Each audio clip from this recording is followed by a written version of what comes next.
억만금을 써서라도 반드시 잡아오라. 김정은을 격분시킨 일가족 탈북 사건이 발생했습니다.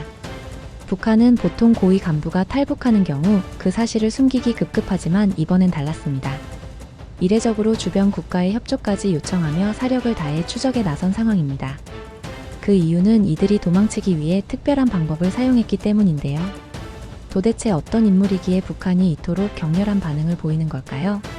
삼엄한 감시망을 뚫은 기상천외한 방법은 무엇이었을까요? 어디에서도 듣지 못했던 한 가족의 처절한 생존 이야기 지금 시작합니다. 이야기 시작하기 전에 구독과 좋아요 버튼 꾹 눌러주시면 영상 제작에 아주 큰 힘이 됩니다. 지금 어디에서 이 영상 시청하고 계신지 아래 댓글에 나눠주세요. 저는 북한 핵심 인물이었습니다. 김정은 정권에서 직속 통치자금과 핵무기 개발 대회 외화벌이까지 총괄하던 핵심 인물이었죠. 북한 비밀재정실 외화조달국 부국장으로서 말이에요. 김정은에게 올라온 자리였고 대체하기 어려운 일을 맡고 있었기 때문에 평생 큰 걱정 없이 살 거라 생각했어요. 하지만 그건 큰 오산이었습니다. 2021년 초부터 이상한 일들이 벌어지기 시작했거든요. 고위부 차량이 며칠째 제 집 앞을 맴돌고 있었습니다. 창문 너머로 낯선 인물이 지나갔어요. 전화기 수화기 너머에서는 정체 모를 숨소리와 딸깍하는 소리가 들렸죠. 뭔가 심상치 않은 일이 벌어지고 있다는 걸 직감했습니다. 얼마 전까지만 해도 저는 평양 노동당 본부에서 매일 아침 검은 정장을 입고 당당히 출근하던 사람이었습니다. 외제 승용차와 전용 운전사가 배정됐고 해외에서 들여온 양주와 커피, 외국 담배가 식탁 위에 늘 놓여 있었습니다. 가족은 평양에서도 최고로 꼽히는 보이부 전용 병원과 특급 상점의 서비스를 당연하게 누렸죠. 하지만 그 무렵부터 불안이 번지기 시작했습니다. 북한 내부에서는 수백 명의 고위 간부가 처형되고 수천 명이 숙청되는 극도로 두려운 분위기였어요. 김정은 최측근이던 비밀재정실 고위 간부가 중국에 기밀을 넘겼다는 날조된 간첩 혐의로 정격 숙청됐습니다. 이어 대외 무역기관 고위자가 공개 재판 후 총살당했다는 소식까지 퍼졌어요. 그 순간 저는 손바닥에 식은땀이 흘렀습니다. 북한에서는 한 사람이 숙청되면 가족 전체가 사라지는 게 당연한 일이었거든요. 3대까지 연좌제로 처벌받는 곳에서 그 고위 간부의 부인과 자녀들도 이미 수용소로 끌려갔다는 소문이 돌았어요. 이웃마저 대화를 피했습니다.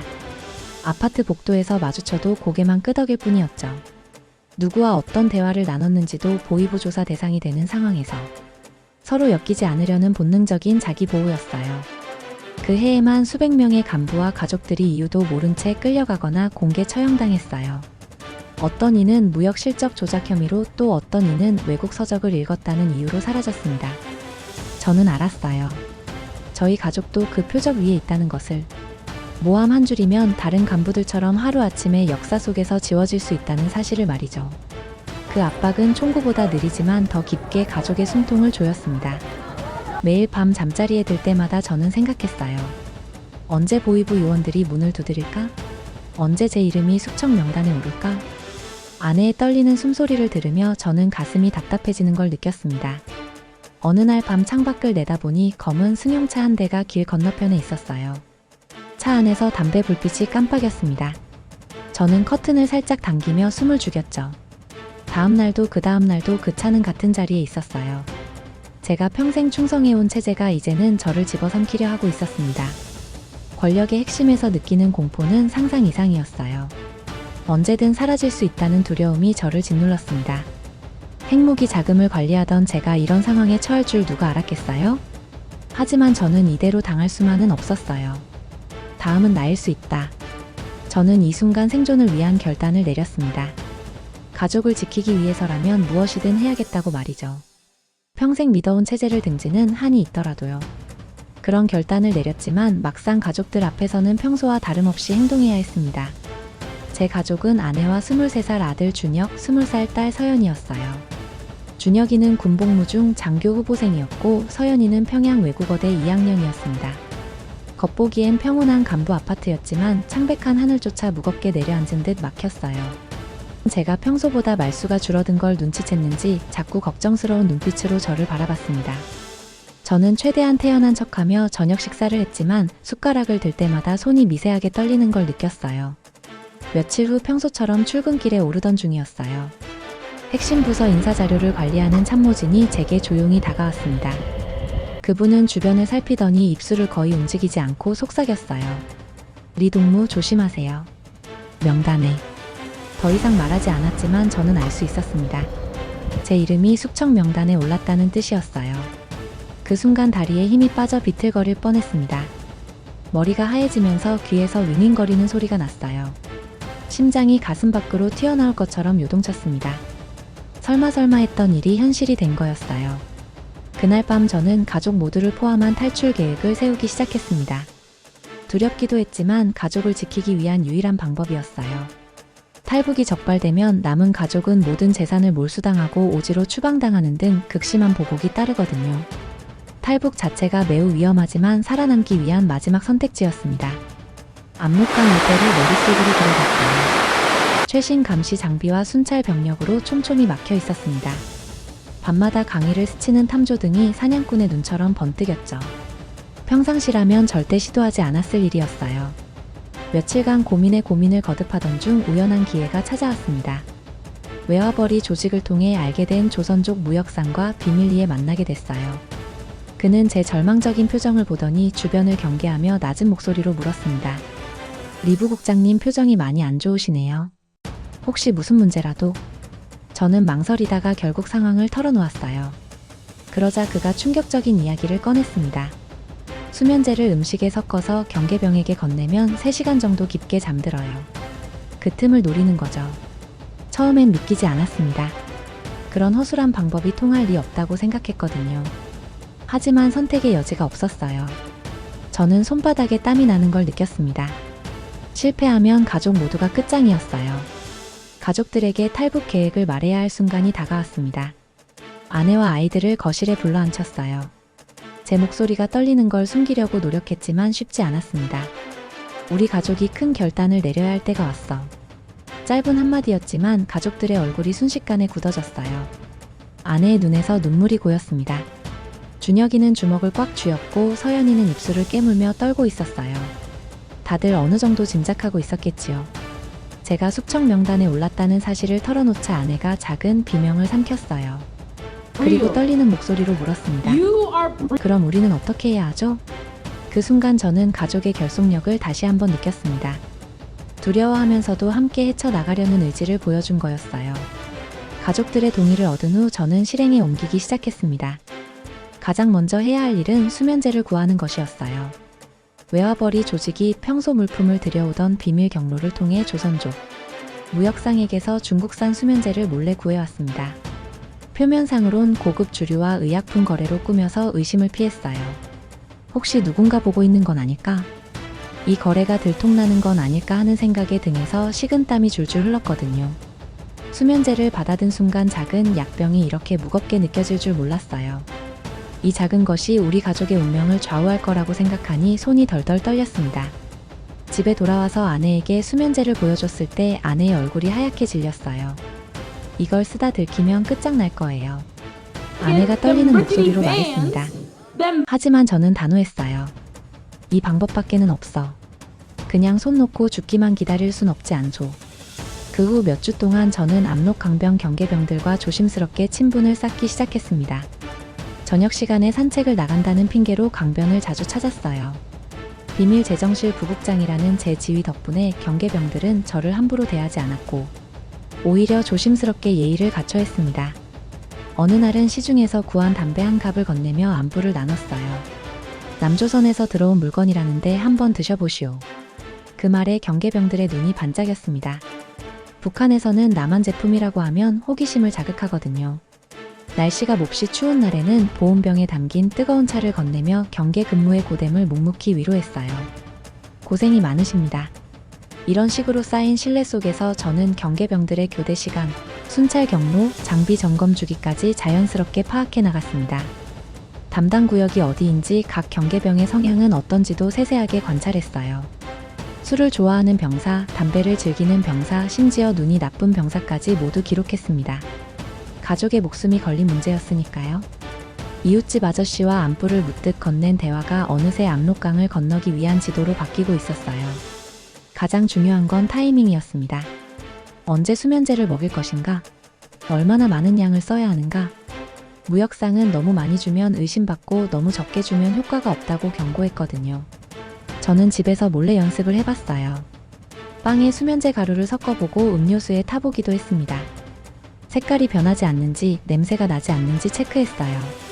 아내와 아이들도 각자 맡은 역할을 연습했습니다.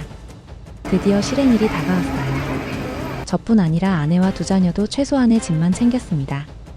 너무 많은 짐을 싸면 의심받을 수 있거든요. 각자 역할을 되새기며 숨을 고르는 눈빛이 단단했어요. 준혁이는 어머니를 부축하는 역할, 서연이는 아버지를 따라오는 역할. 혹시 모를 상황에 대비해 손짓 신호까지 정해뒀습니다. 그날 저녁 마지막 점검을 했어요. 수면제가 든 빵과 음료, 비상용 현금, 간단한 의약품. 손에서 땀이 나서 계속 손바닥을 바지에 문질렀습니다. 이제 정말 시작이었어요. 마지막 점검을 마치고 드디어 실행에 나섰습니다. 비밀 경로를 통해 발급받은 출장 방문증으로 시차를 두고 국경 근처 은신처에 도착했습니다. 2021년 10월 초 밤 10시 압록강변 초소 앞에서 저는 마른 침을 계속 삼켰어요. 수면제를 숨겨둔 빵과 음료를 들자 손끝에서 식은땀이 뚝뚝 떨어질 정도였습니다. 가족의 목숨이 걸린 한 방이었거든요. 혹시 색깔이 다르다며 의심하진 않을까? 한 입 베어 물다 이상한 맛이 난다며 뱉어버리진 않을까? 경계병 쪽으로 한 걸음씩 다가갈 때마다 발이 바닥에 붙는 듯 무거웠어요. 억지로 웃음을 지어 보였지만 속에서는 제발 아무 의심 없이 다 먹어달라는 절박한 기도가 타올랐습니다. 경계병 2명이 다가왔어요. 평소보다 조금 늦은 시간이었거든요. 부국장님, 이 시간에 웬일이십니까? 그 순간 온몸에 전기가 흐르는 것 같았습니다. 목소리 톤이 평소보다 조금 의심스러웠거든요. 혹시 눈치챈 건 아닐까? 저는 목구멍이 마르는 걸 느끼며 최대한 자연스럽게 대답했어요. 근무 서느라 고생하길래 좀 챙겨왔소. 중국에서 들어온 좋은 빵이라는데. 빵을 받아든 경계병이 빵을 뜯는 손길이 잠시 멈추더니 날카로운 눈빛이 저를 훑었어요. 그리고 빵을 코에 대고 냄새를 맡았어요.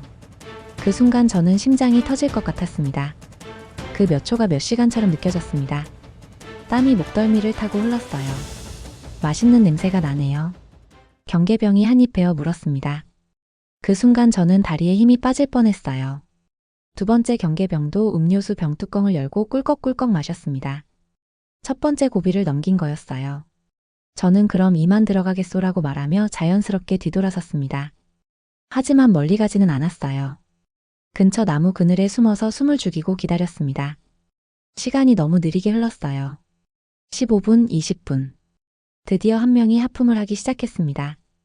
그러더니 의자에 몸을 기댔어요. 두 번째 경계병도 고개를 흔들더니 눈꺼풀이 무거워지는 모습이었습니다. 고개가 옆으로 꺾여 완전히 잠든 걸 확인하고 저는 숨어있던 가족들에게 신호를 보냈어요. 지금이야. 아내와 준혁, 서연이가 그림자처럼 나타났습니다. 눈빛만으로도 서로의 마음을 읽을 수 있었어요. 하지만 강변 경계는 이 초소가 전부가 아니었습니다. 200m 간격으로 다른 초소들이 있었고 순찰조가 계속 움직이고 있었거든요. 하지만 이 첫 초소만 조용히 넘기면 강변까지는 들키지 않을 수 있었어요. 초소 뒤편 잡풀 속으로 기어가기 시작했어요. 바스락거리는 소리가 천둥처럼 크게 들렸습니다. 서연이가 돌에 무릎을 부딪혀 작은 신음을 냈을 때 저는 급하게 손으로 입을 막았어요. 단 한 번의 실수도 용납되지 않는 상황이었거든요. 강에 도착하자 차가운 물기가 얼굴을 스쳤어요. 10월 초 압록강의 물은 얼음장처럼 차가웠어요. 허리까지 차오른 강물에 발을 담그는 순간 서연이가 몸을 떨며 작은 비명을 냈습니다. 너무 차가워요, 아버지. 서연이가 떨리는 목소리로 속삭였어요. 저는 이를 악물고 딸을 안아들었어요. 준혁이는 아내를 부축하며 뒤따라 발목까지 물에 잠기면서 한 걸음씩 강을 건너기 시작했습니다. 그런데 갑자기 멀리서 개가 날카롭게 짖는 소리가 들렸어요. 순찰견이었습니다. 이어서 엔진 소리와 함께 밝은 불빛이 수면을 훑으며 다가왔어요. 순찰선이었습니다. 모두 엎드려. 저는 급하게 외쳤습니다. 가족들을 수초밭 속에 눕히고 물 위에 떠있는 통나무를 붙잡았어요. 불빛이 점점 가까워졌습니다. 심장 소리가 강물 소리보다 크게 들렸어요. 순찰선의 서치라이트가 바로 우리 머리 위를 지나갔습니다.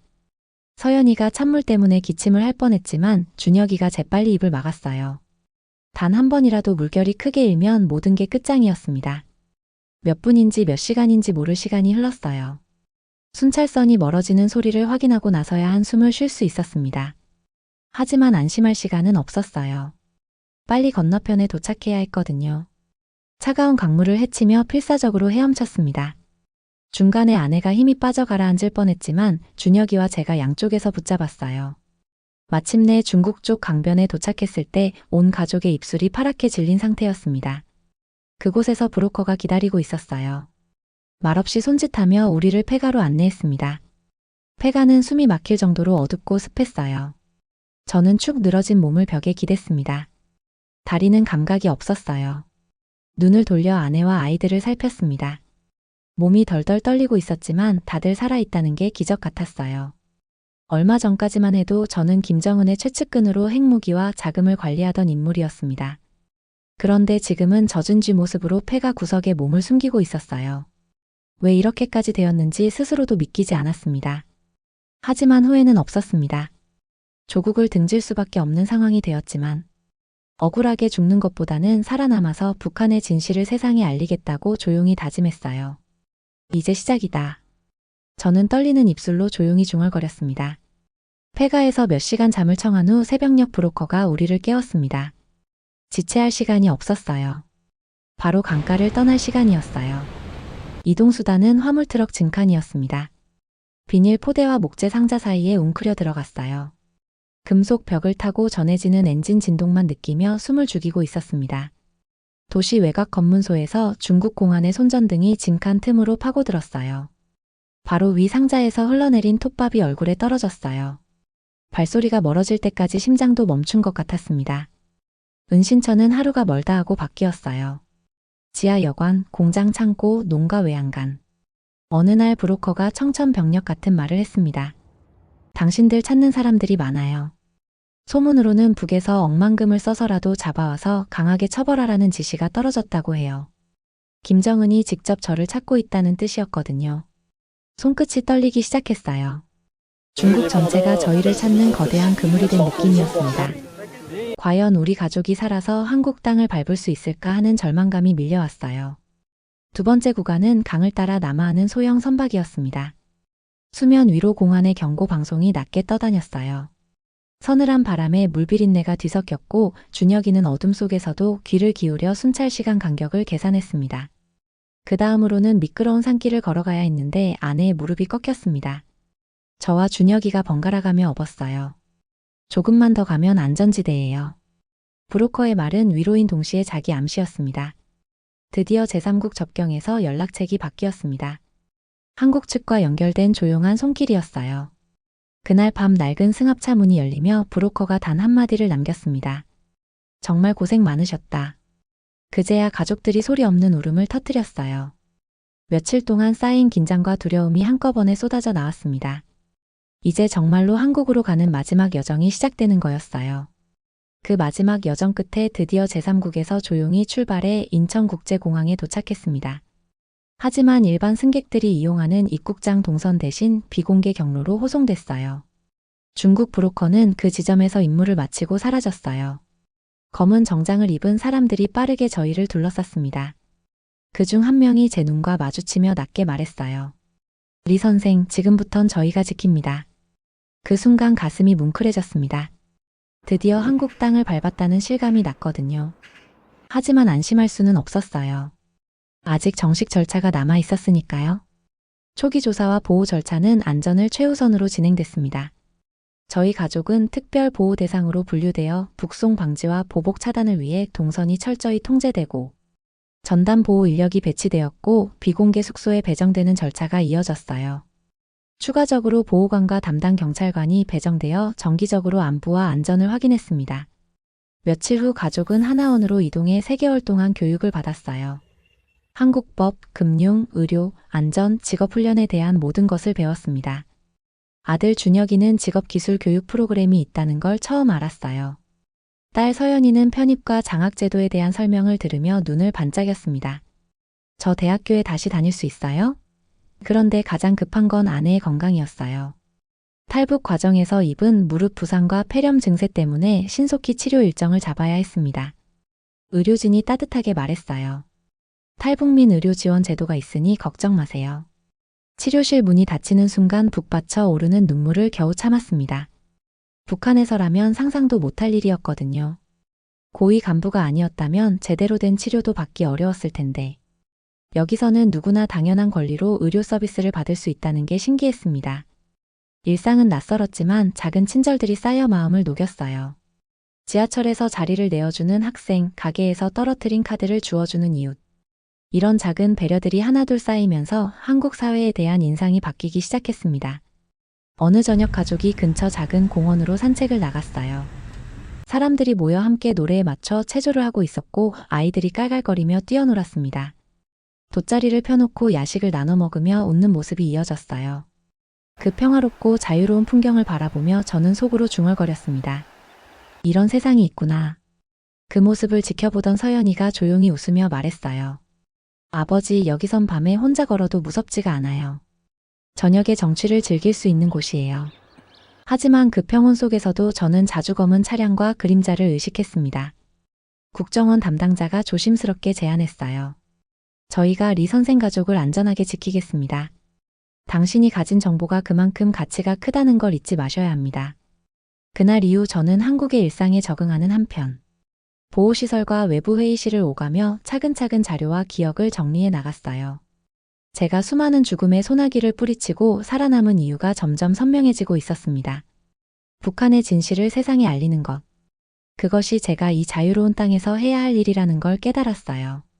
그렇게 자료를 정리하며 보호시설에서의 면담이 거의 끝나갈 무렵이었어요. 차례대로 한국과 미국의 언론, 연구기관, 그리고 정책 관계자들과의 조용한 만남이 이어졌습니다.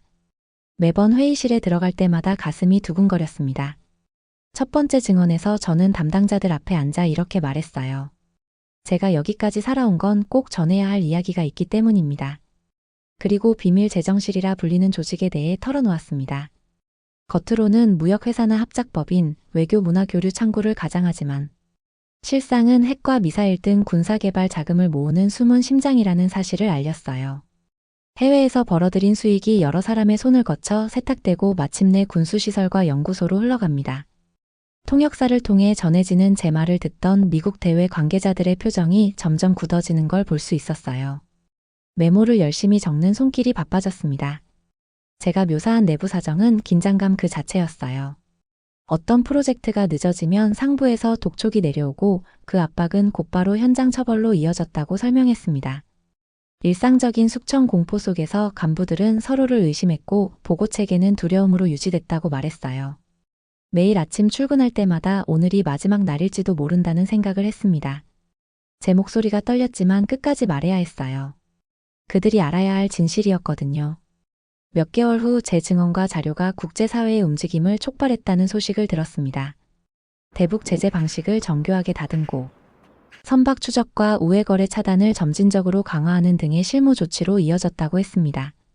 동시에 탈북민 지원 확대의 필요성도 힘을 얻었다고 했습니다. 정착금 지원과 의료 혜택, 교육 프로그램 등이 더욱 강화될 예정이라고 했어요. 제 이야기가 단순한 개인의 경험담이 아니라 국제 안보에 실질적인 영향을 미치고 있다는 걸 깨달았어요. 이후에도 인터뷰는 계속됐습니다. 때로는 화상회의로 때로는 비공개 장소에서 만났어요. 제 얼굴과 이름은 철저히 가려졌습니다. 음성도 변조됐고 그림자만 보이도록 촬영됐어요. 한 가지 변하지 않은 것은 제 마음이었습니다. 매번 인터뷰를 마치며 같은 말을 했어요. 사람들이 반드시 알아야 할 진실이 있습니다. 저는 그걸 필요한 방식으로 전할 뿐입니다. 어느 날 담당자가 말했어요. 리 선생의 증언이 국제회의 문서에 반영되었습니다. 북한 제재 결의안 강화의 중요한 근거가 됐어요. 그 순간 가슴이 벅차 올랐습니다. 목숨을 걸고 탈출한 보람이 있었어요. 제가 알고 있던 북한의 실상이 전 세계에 알려지고 그것이 실제 정책 변화로 이어지고 있었거든요. 하지만 동시에 걱정도 됐어요. 북한에서는 저를 더욱 집요하게 찾을 것이고 가족의 안전에도 위험이 될 수 있었으니까요. 그래도 후회는 없었습니다. 이것이 제가 살아남은 이유였고 해야 할 일이었거든요. 시간이 흘러 2025년이 된 지금 저는 한국 어딘가에서 이름도 직업도 바꾼 채 살고 있어요. 문 두드리는 소리에 심장이 쿵 내려앉던 그 시절은 끝났습니다. 아직도 가끔은 창문 너머 인기척에 무의식적으로 긴장이 되지만 더 이상 숙청 명단에 오를까 두려워 새벽마다 뒤척이지 않아도 되죠. 제 폭로로 북한의 무차별 숙청과 처형 권력 구조의 민낯이 세상에 드러났습니다. 여러 나라가 북한의 인권 문제를 공식 의제로 다루게 되었고 한국이 더 단단한 안보 정책을 세우는데 작은 힘을 보탰지요. 하지만 그 여파로 우리 가족에게 돌아올 위험 가능성도 커졌습니다. 다행히 지금도 우리 가족을 보호하는 주요 기관 사람들과 가끔 연락을 주고받아요. 제 소식을 확인하거나 혹시 모를 위험에 대비하기 위해서죠. 필요할 땐 거처 변경이나 경호 강화를 제안해 옵니다. 그들의 연락은 늘 짧고 간결해요. 확인, 조심, 필요시 이동. 그것만으로 충분합니다. 우리 가족의 새 삶을 존중하면서도 보이지 않는 울타리로 감싸주고 있어요. 아직도 한국 생활이 낯선 부분들이 있지만 가족은 평범한 일상 속에 뿌리를 내렸습니다. 아들은 기술교육원에서 배운 용접 실력으로 중견기업에 취직했고 승진을 앞두고 있어요. 딸은 캠퍼스 벤치에서 한국어 책을 읽습니다. 아내는 시장에서 흥정하다가 평범한 일상이 놀라워 문득 환하게 웃곤 해요. 밤이면 한강의 은빛 물결을 바라봅니다. 압록강을 건널 때의 차가운 물과는 전혀 다른 평화로운 강이죠. 이제는 숙청도 모함도 가족의 안위를 걱정하지 않아도 됩니다. 가끔 생각해요. 그때 수면제 작전이 실패했다면, 순찰선에 발각됐다면, 아찔한 순간들이 하나라도 잘못됐다면 지금의 자유는 없었을 거예요. 저희 가족이 탈출했다는 사실이 더 큰 감시와 통제로 이어졌을지도 모릅니다. 하지만 후회는 없습니다. 제가 목숨을 걸고 전환 증언이 국제사회를 움직였고 북한 제재를 강화시켰거든요. 무엇보다 다른 탈북민들이 더 나은 지원을 받을 수 있게 되었어요. 가슴속으로 깊이 다짐합니다. 살아남았으니 이 자유를 끝까지 지키겠다. 지금도 어딘가에서는 북한 주민들이 열악한 현실 속에 살고 있을 겁니다. 그들이 언젠가 진짜 자유를 누릴 수 있기를 간절히 바라며 오늘도 한국에서의 새로운 하루를 시작합니다. 오늘 여러분께 들려드린 이 이야기가 감동을 드렸다면 좋겠습니다. 한국인으로서 자부심을 느끼실 수 있었다면 더욱 기쁘고요. 다음에 더 좋은 이야기로 다시 찾아뵐 수 있도록 구독과 좋아요 버튼을 눌러주세요. 여러분의 관심과 사랑이 더 좋은 콘텐츠를 만드는 원동력이 됩니다. 감사합니다.